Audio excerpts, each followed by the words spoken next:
आपण सगळ्यांनी बघितलं, यावेळी खूप मोठ्या मोठ्या रांगा लागल्या होत्या.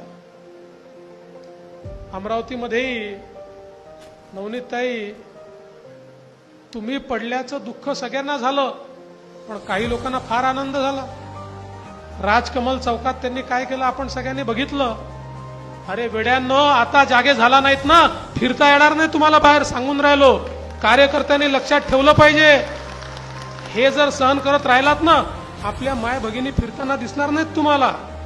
ज्या प्रकारचं दृश्य आपण अमरावतीमध्ये बघितलेलं आहे ना, हे जर दृश्य अशा प्रकारे आपण सहन करत राहिलो आणि आपण फक्त या ठिकाणी जाती जातीमध्ये विभाजित होत राहिलो, हाच खरा डाव आहे की या ठिकाणी हिंदू समाजाला नामोहरम करायचं, त्याला विभाजित करायचं आणि त्यानंतर हतोत्साहित करायचं. आपण या देशाचा इतिहास बघा. या देशामध्ये जेव्हा जेव्हा हिंदू समाज दुर्बल झाला, निर्बल झाला, त्यावेळी या देशाला पारतंत्र्यामध्ये जावं लागलं, गुलामीमध्ये जावं लागलं. जेव्हा जेव्हा या देशातला हिंदू समाज मजबूत राहिला, त्यावेळी या देशाला स्वातंत्र्य मिळालं. या देशाला कोणी गुलाम बनवू शकलं नाही.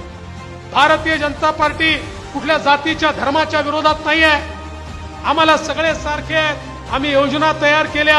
हिंदू, मुस्लिम, शीख, ईसाई कोणी असो, प्रत्येकाला आम्ही आमची योजना दिली. पण हे होत असताना जर कोणी जाणीवपूर्वक या देशामध्ये विभाजनाचं बीजारोपण करणार असेल आणि आम्ही जर जागे होणार नाही, तर मला असं वाटतं की आम्हाला भविष्य असणार नाही. या निवडणुकीमध्ये आपण हे देखील बघितलं, कशा प्रकारची एक वेगळी सूज या ठिकाणी होती.